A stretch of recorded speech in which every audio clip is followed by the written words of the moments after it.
365 दिन होते हैं साल के और उसमें होता है एक दिन हर इंसान की ज़िंदगी में सबसे ख़ास। वो होता है उसका जन्मदिन। वैसे तो मेरे जन्मदिन की खुशी हर इंसान ने मनाई थी घर में, क्योंकि मैं थी अपने माता-पिता की 9वीं संतान और मुझसे पहले 8 संतानें गर्भ में ही गर्भपात से मर चुकी थीं और मैं बड़ी मन्नत और मनौतियों से हुई थी और जीवित बची, तो सब बहुत खुश थे। और मैं भी अपना जन्मदिन बहुत खुशी-खुशी मनाती हूँ अपने परिवार के साथ। तो परिवार के साथ सबसे पहले मैंने मनाया अपना जन्मदिन। पहले पतिदेव और बच्चों के साथ केक कट किया। ये मेरा छोटा नटखट बेटा है। मुझे खिलाने की जगह ये खुद ही पहले पीस कट करके खाने लगा, तो मुझे हँसी आ गई कि ये देखो, खा भी रहा है और कैसे खा रहा है।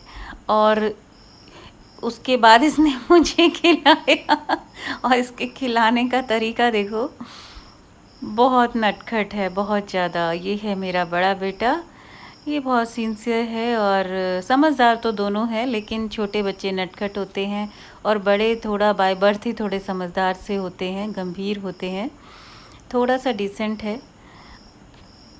और जन्मदिन सेलिब्रेट केक कट करके करने के बाद अच्छा लगा, क्योंकि साल का एक दिन और इजाफ़ा हुआ। ऐसा मेरा मानना होता है कि ऊपर वाले ने बख्शा है हमें एक और दिन। सुबह प्लान था हमारा आउटिंग का, तो मैं रेडी हो गई थी। पहले मैंने पूजा की और भगवान से अपने आगामी वर्षों के लिए सब अच्छा हो, सकारात्मक हो, ये प्रार्थना की। और उसके बाद हम रेडी थे। अपने जन्मदिन पर मैं जाती हूँ खुली-खुली वादियों में, पहाड़ों पर। ये मेरा एक शगल सा समझ लीजिए, रवायत समझ लीजिए। बूंदाबांदी हमारे घर से ही शुरू हो चुकी थी।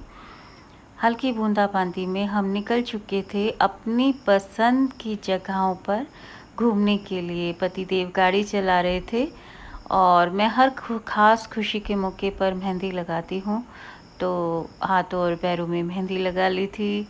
अच्छे से तैयार हो गए थे। भगवान जी का पूजा का टीका भी लगा हुआ है, हाथों में कलावा बंधा है। पूरे विधि-विधान से जैसे सनातन संस्कार होते हैं, हम ख़ास मौक़ों पर एक ख़ास पूजा करते हैं और भगवान से सब अच्छे की मंगल कामना करते हैं। और इस तरह निकल पड़ा हमारा काफ़िला हरी-भरी वादियों, पेड़-पौधे, पहाड़ों, झरनों के बीच, जैसा कि मुझे पसंद है इस तरह के जो स्थान होते हैं। बारिश का मौसम था, बादल पूरे बारिश से लबरेज थे, मौसम बहुत ठंडक वाला था। पहाड़ों की चोटियों पर ऐसे लग रहा था जैसे बादल घूम रहे हैं, वॉक पर निकले हैं। और एक खुली जगह में, खुले आसमान के नीचे मेरा दिल चाहा मैं थोड़ा रुकूं और यहाँ थोड़ा फ़ोटो शूट करूं, वीडियो बनाऊं, क्योंकि ऑटोमेटिकली मेरा मूड जो है ना बहुत फ्रेश हो जाता है और बहुत खुश हो जाती हूँ मैं जब मैं पहाड़ों पर होती हूँ। शायद कोई कनेक्शन है मेरा पिछले जन्म का भी, इन खुली खुली वादियों, इन हसीन नज़ारों, इन पेड़ पौधों, पहाड़ों से, कि मुझे बहुत पसंद है इस तरह का एटमॉस्फेयर। तो मेरे हस्बैंड कह रहे थे कि मम्मी के लिए तो हम यहीं कोई रेजिडेंस बना देते हैं, कि बस पहाड़ दिखें, झरने दिखें और मम्मी बहुत बहुत एन्जॉय करेंगी इस एटमॉस्फेयर को। तो मैं इनको कह रही थी कि बस आप बना दो यहाँ जन्नत अमीन अस्तो अमीन अस्तो। वो कहते हैं ना कि जन्नत स्वर्ग जो है वो ज़मीन पे यही है, यही है। तो मेरे लिए सच में पहाड़ों की वादियाँ जो हैं सच में धरती का स्वर्ग हैं। और देखो कि मतलब हम इतनी ऊंचाई पर थे कि नीचे की सड़क इतनी नीचे दिख रही है और जो बादल हैं ऐसे लग रहा था जैसे वो हमें क्रॉस करके गुजर रहे हैं। मतलब बिल्कुल ज़मीन पे उतरे हुए थे बादल बारिश के साथ।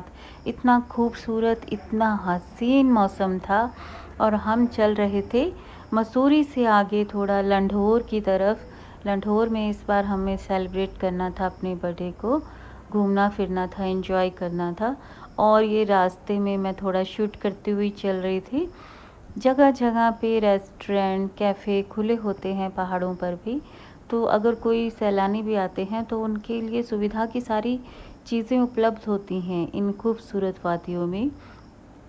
खाने-पीने का पूरा बंदोबस्त जगह-जगह रेस्टोरेंट और कैफ़े खोल के किया होता है। देखिए आसमान कितना खूबसूरत है, पहाड़ कितने खूबसूरत हैं और कितना सुंदर हसीन मौसम है। मेरे जन्मदिन पर ये कुदरत का सबसे बेहतरीन, सबसे खूबसूरत तोहफ़ा होता है कि मौसम बहुत सुहावना होता है। और जैसे जगह मुझे पसंद है, ये वादियाँ, ये पहाड़, तो इनका तो जब भी आप जाएँगे तो मौसम आपको ऐसे लगेगा जैसे प्रकृति ने दोनों बाहें फैलाकर आपको अपनी आगोश में ले लिया हो। और हमारा भी काफ़िला चल निकला था। मौसम इतना खूबसूरत था, लेकिन थोड़ा-सा भूख लगने लगी थी क्योंकि हम सुबह-सुबह ब्रेकफ़ास्ट करके निकले थे हल्का-फुल्का। और अब चल रहा था हमारा काफ़िला, अब देखना था कि अब हम कहाँ रुकते हैं।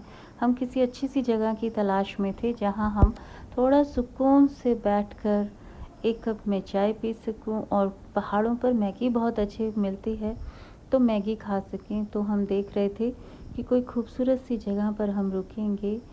देखो कितना अच्छा लग रहा है, पेड़ों पर बादल पूरा ऐसे हैं कि बिल्कुल लग रहा है कि धरती और आकाश एक हो रहा हो।